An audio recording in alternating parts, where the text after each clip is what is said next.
So the experiment was this, right? And we spoke about this on episode 2.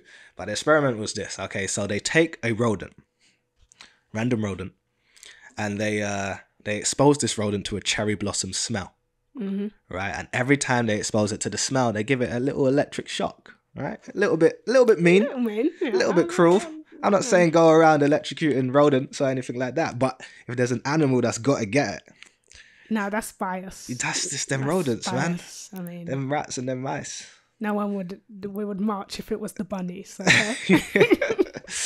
It's nothing but havoc with these rats and these mice. I'm just saying. I'm okay. Don't electrocute rats and mice. Don't do that. Let's make that clear.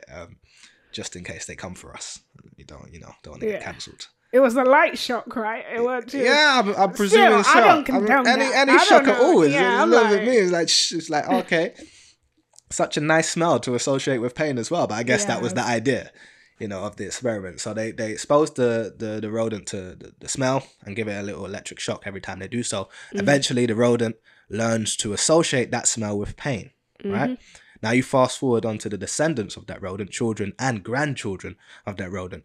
And every time they're exposed to the smell, but not the pain, they become agitated. They become fearful, like, oh, something's about to happen. So what the experiment demonstrated was that concept, genetic memory, that essentially that there was a stamp in the genes. When that first original rodent learned to associate that smell with that pain, there was a stamp in the genes, and that passed down to the rodents that came after, whereby they come in contact with the smell and they're like, oh, something's about to happen, pain's incoming, through no direct experience of their own. So that's genetic memory in a nutshell, is the idea that memories or certain types of memories or certain aspects of those memories can be passed down in the genes. So you inherit them through, in the absence of any experience of your own, if that makes sense. So but it's there, it's stored. And so that was an example of an experiment. I think they did it in Atlanta, might have been the Emory University, where they was able to establish, okay, this is real. This concept of genetic memory is real, because these rodents have never felt pain in association with that smell, but something's wrong. They're agitated, and it's not the only example in nature which you can look at. We speak about the monarch butterflies. There you go, whereby you've got some butterflies that are making a trip from Canada to Mexico. I think in the winter, I think they might spend their winter in Mexico or vice versa. So they make the trip from Canada to Mexico, and then eventually when the season changes, they get ready to make their trip back to Canada, back up north to Canada. But that generation won't live long enough to make the trip back. So on the way there, they stop, they lay eggs, the next generation takes over. That generation might not even make it back. They may stop and lay eggs, and the next generation takes over and reaches the final destination.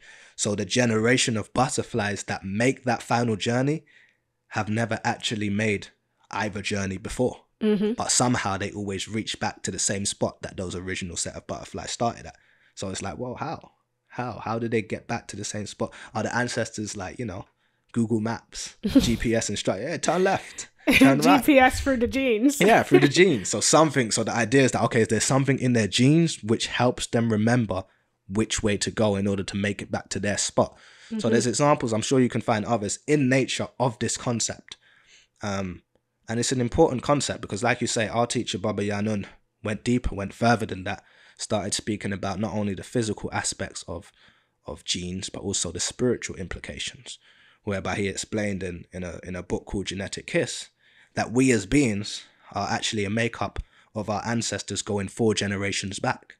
So he explained, okay, you've got 30 spirits really within this body. You, ideally, are in control of this vessel. But those voices that you hear, those thoughts that come in are not always directly your own. Sometimes it's your ancestors. Sometimes they're triggered by something and they might come in and say something in your head. And he gave various examples for how this may take place. Yeah, it's an interesting concept. I definitely recommend Genetic Kiss because it explained that. We've got a book called Genetic Kiss and we've got a book called 30 Spirits. So I definitely recommend reading those on this topic because when you step over into the spiritual, that's when information out there can become limited. They might do their studies and tell you about, okay, memories, genetics, but you step over into the spiritual side of things, then obviously Baba Yanun can provide certain answers, if that makes sense. But yeah, definitely recommend it. But the concept itself, genetic memory, is intriguing because then you transfer that idea over to human beings. Okay, so the rodent learns to associate the smell with pain, right? So if we look at us and in the way in which we can apply it to us and ask the questions, at least, is we can ask the question, okay, can this science move to explain some of our behaviors today? For example, is there anything in our genes which we've learned to associate with pain, for example, that may not directly give us pain, may or may not directly give us pain?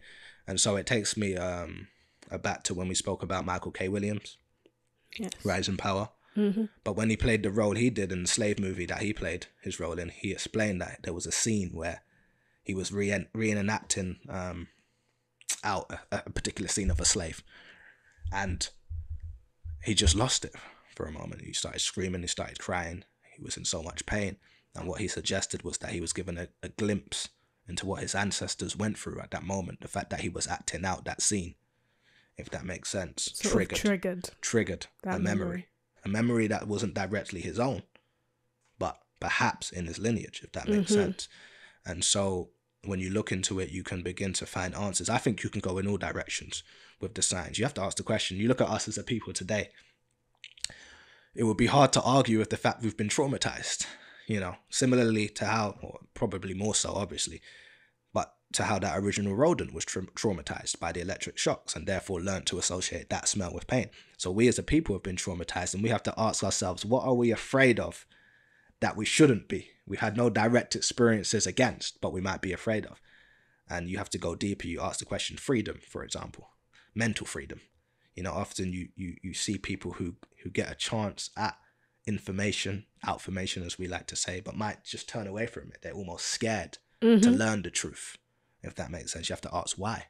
Is there something in their genes stopping them from breaking out, if that makes sense? We look at religion. We have to look there. I'm not trying to, but we have to look at religion. And we spoke about the fact that certain times you would question certain things in certain religions growing up, and your elders, your grandparents, any above that might react instinctively with, no, you can't say that. Blasphemy. Don't question God. Don't do this. And you might be, I'm just asking questions naturally from what I'm seeing. And sometimes that response was so immediate and sometimes extreme that you have to ask the question, well, why? Why are they responding so strongly to a question in that way? And you could place genetic memory as an explanation for that. You definitely could, that knowing that was a tool used within slavery, that it was beaten into us, this religion. Or you're going to be tortured. Yeah, you're going to be tortured, killed, castrated, whatever it is. If that type of trauma is stored within the genes, then the generations that come after are going to just, okay, let me just believe this, let me just do this, let me just stay in line and act right, and you won't even know why you're doing so, if that makes sense. So shackles on the mind, really. Shackles on the mind, really, and shackles within the genes. So it's definitely a concept I recommend people looking into. Like I said, I've done a little bit of reading on it, but we always say, do your own reading. Do your own reading, check out the concept of genetic memory, and then ask questions and see what it leads you to think. But certainly if we take that science and we apply it to human beings, especially people, Africans or people of African descent, we're going to have to, acknowledge that as a people, we've been traumatized. But with that being said, that's not all that would be in our genes. So we could go back further than that and trigger some of our great memories, trigger some of our great times, which is why we spoke about even yesterday, like the idea of, okay, we've seen enough slave movies now. Let's trigger something else that's in our genes. Let's trigger our greatness. Let's stop triggering that pain. Let's trigger something else. And because that story's been told, and we said it yesterday, it's not a big enough chunk of our story on this planet to be telling it so often. Exactly. And to be telling other stories so little. It's time to remind ourselves just how great we can be. And because it's in the genes. That's the idea.